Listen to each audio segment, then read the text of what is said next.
MP board के class 9th के सभी विद्यार्थियों, लीजिए यहाँ पर साइंस के पेपर का अपन पूरा सॉल्यूशन प्रोवाइड कराने वाले हैं आपको। पूरे क्वेश्चन आंसर में 1 से लगा के जो 23 तक के क्वेश्चन है उन सब का पूरा सॉल्यूशन दूंगा। तो देर ना करते हुए फटाफट से शुरू करते हैं। देखो बेटा, पहला क्वेश्चन क्या कह रहा है हमारा कि त्वरण की परिभाषा आपको देनी है। तो वेग में परिवर्तन की दर होती है जो त्वरण कहते हैं, इसका एसआई मात्रक बताइए। तो इसका एसआई मात्रक है एम, यानी मीटर सेकेंड की पावर -2। इसको ऐसे भी लिखते हैं मीटर प्रति सेकेंड स्क्वायर। मानव में ध्वनि की श्रव्यता की आवृत्तियों का औसत परास लिखिए। तो 20 हर्ट्ज से 20,000 हर्ट्ज तक हो गया। बर्फ का जो गलनांक होता है वो कितना होता है, तो 273.15 केल्विन होता है। वस्तुओं का चंद्रमा पर भार होता है। तो वस्तुओं का चंद्रमा पर भार है 1/6 इंटू पृथ्वी, इसका पृथ्वी पर भार।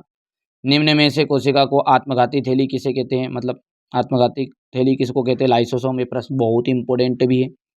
H2S में अणु में कितने परमाणु हैं, तो देखो H के पास में 2 है, S के पास में 1 है, तो ये हो जाएगा यहाँ पर 2 + 1 3 हो गया। ये यहाँ से इंग्लिश मीडियम वाले बच्चे बढ़िया से स्क्रीनशॉट ले लो आप। हो गया।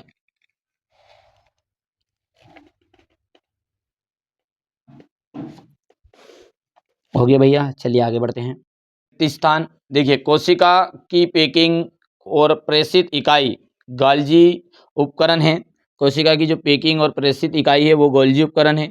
जब एक घने जंगल में के आच्छादन से सूर्य की किरण गुजरती है तो वहाँ हम कौन से प्रभाव देख सकते हैं, तो टिंडल प्रभाव देख सकते हैं। देखो घने जंगल में वो तितरा रही ना, तितरा, ठीक है, पहचानते जो घने जंगल में, मतलब जैसे अपना घर में किसी के पास में कभी लोग घर हो, पुराना मिट्टी वाला घर हो, तो उसमें जो वो जो सूर्य की प्रकाश की किरण भीतर घर में आ जाए नहीं आ जाए, वही क्या है वास्तव में, तो उसमें छोटे छोटे कण, धूल के कण दिखाई देते, तो वही क्या है, वो वास्तव में टिंडल प्रभाव है। ध्वनि की प्रबलता अथवा मृदुता मूलता इसके आयाम से ज्ञात की जाती है। समस्थानिक एक ही तत्व के परमाणु हैं जिनकी द्रव्यमान संख्या भिन्न भिन्न होती है। सोडियम क्लोराइड में धनात्मक सोडियम आयन तथा ऋणात्मक क्लोराइड आयन संघटक के रूप में विद्यमान रहते हैं। वेग क्या है आपकी, एक वेग है आपकी एक सदिश राशि। वेग क्या है, सदिश राशि है। यहाँ से अपन बात करते हैं तो ये आपका फिलिंग द ब्लैंक्स रहेगा इंग्लिश मीडियम के लिए। ये हो गया, हो गया। अब आगे बढ़ते हैं, यहाँ से अपन सत्य शक्ति की ओर आगे बढ़ेंगे। अब देखिए यहाँ पर क्वेश्चन नंबर 3 क्या कह रहा है कि पुरकिंजे ने 1831 में कोशिका के केंद्रक का पता लगाया नहीं। रॉबर्ट रॉबर्ट ब्राउन ने की थी कोशिका की खोज। तो यहाँ से आपका हो जाएगा ये, ठीक है, रॉबर्ट ब्राउन ने, रॉबर्ट ब्राउन ने।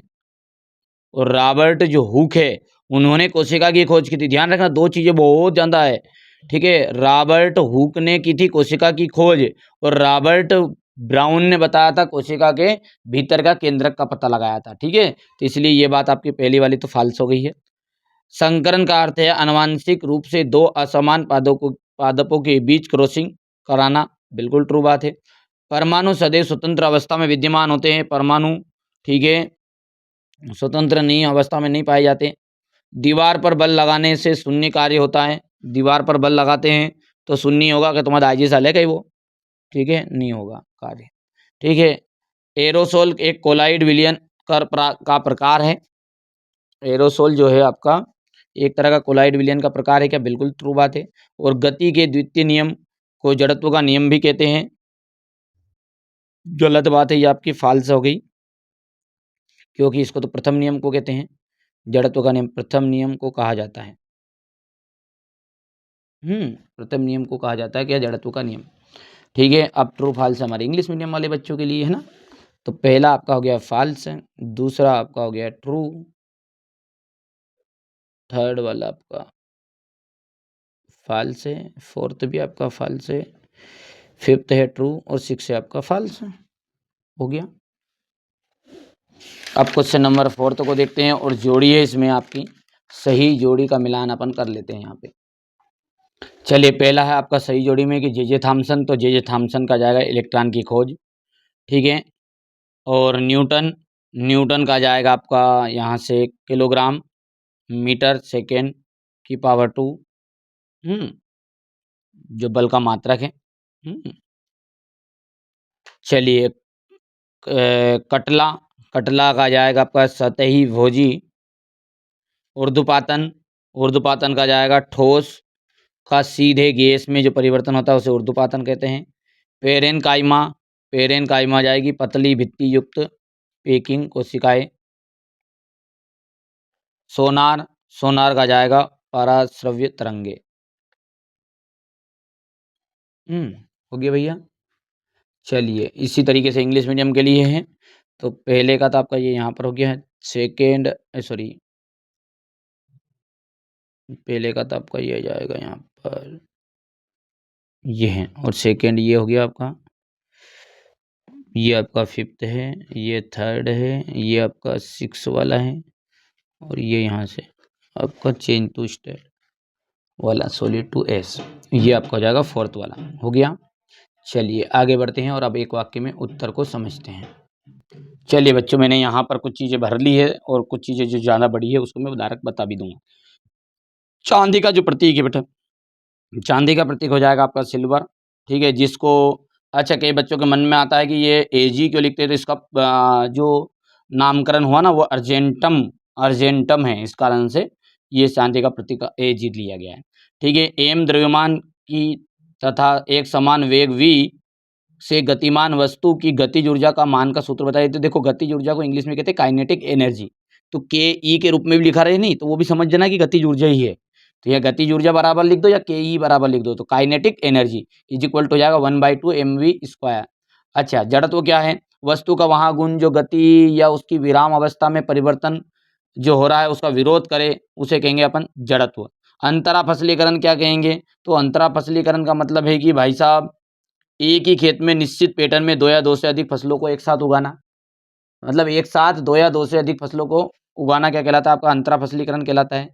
473 केल्विन तापमान को सेल्सियस में बदलना है, तो सूत्र क्या है हमारा कि सेल्सियस में बदलने के लिए केल्विन माइनस 273 लिख दो, तो केल्विन जो है जो आपका हो गया 473, और सेल्सियस के हिसाब से अपन बात करें तो 273 तो रहता उसका, तो जैसे 473 में से 273 घटाओगे, ठीक है, तो 200 आ जाएगा। ठीक है, आयोडीन और एल्कोहल के विलयन में टिंचर आयोडीन में विलेय और विलायक को स्पष्ट कीजिए। तो विलेय क्या है? जो घुलता है।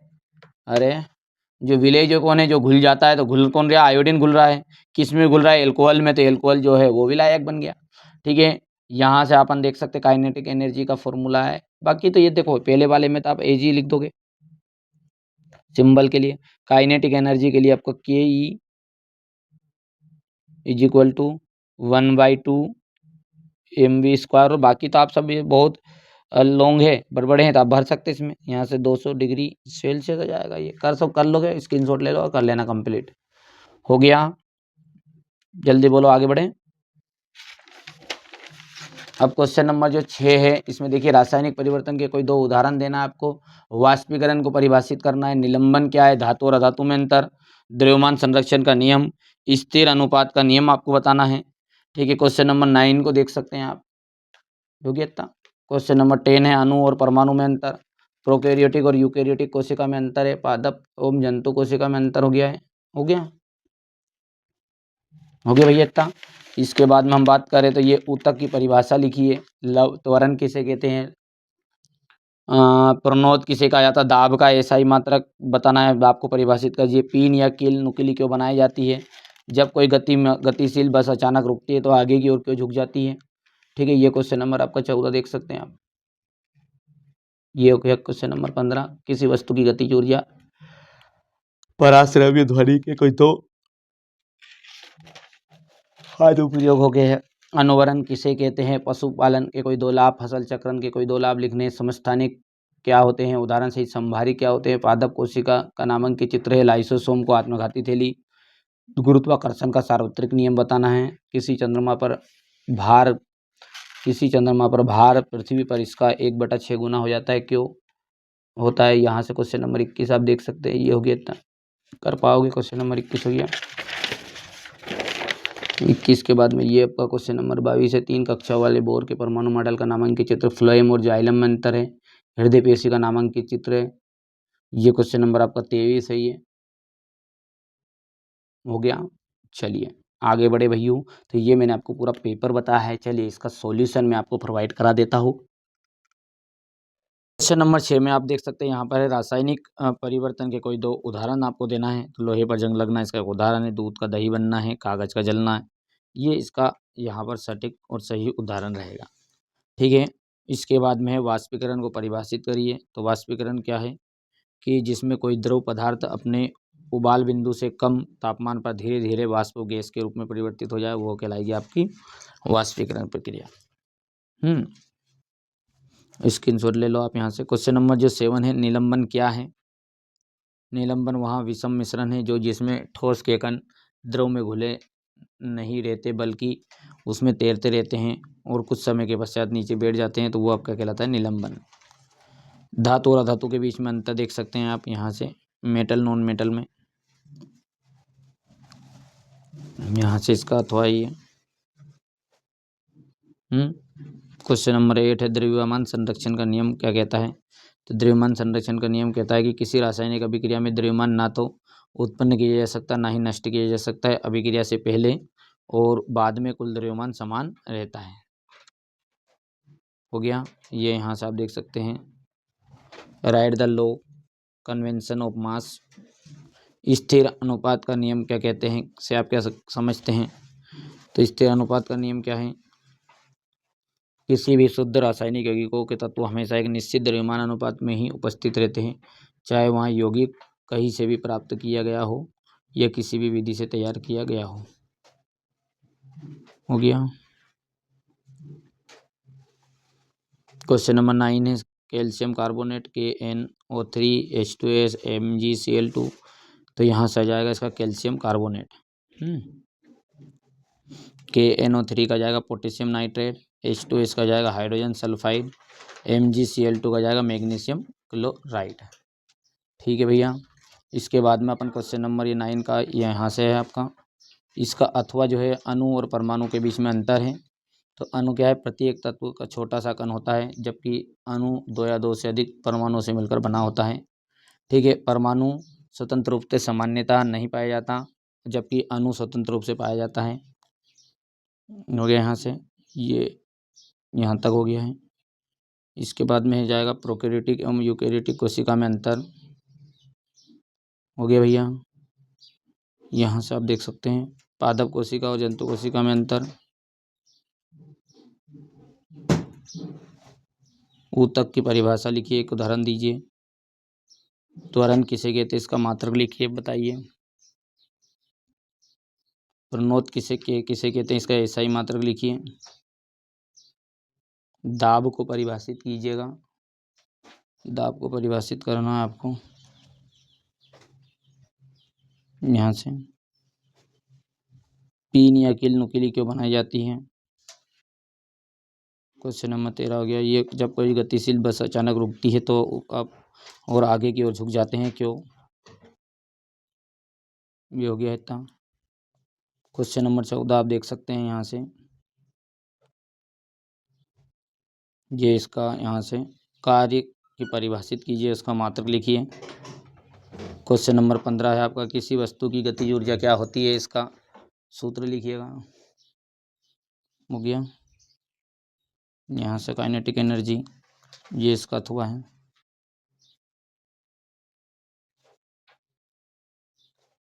पराध्वनि के 2 अनुप्रयोग। अनुवरण किसे कहते हैं, स्पष्ट कीजिए। पशुपालन के कोई 2 लाभ लिखिए। फसल चक्रण के कोई 2 लाभ लिखिए। हो गया। समस्थानिक क्या होते हैं, इसके उदाहरण दीजिएगा, एक उदाहरण सहित। संभारिक क्या होते हैं, उदाहरण देना है आपको। पादप कोशिका का नामांकित चित्र। लाइसोसोम आत्मघाती थैली क्यों कहते हैं। गुरुत्वाकर्षण का सार्वत्रिक नियम। ये यहाँ से इसका अथवा हो गया। किसी यौगिक, निम्नलिखित यौगिकों के अनुसूत्र। पूरी चीज़ें हिंदी माध्यम और इंग्लिश माध्यम दोनों के लिए मैं आपको प्रोवाइड करा रहा हूँ। ठीक है, जाइलम और फ्लोएम में अंतर। ये क्वेश्चन नंबर 22 का हो गया। हृदय पेशी का सचित्र वर्णन करना है आपको। औसत वेग किसे कहते हैं, सूत्र लिखना है। ये यहाँ से हो गया।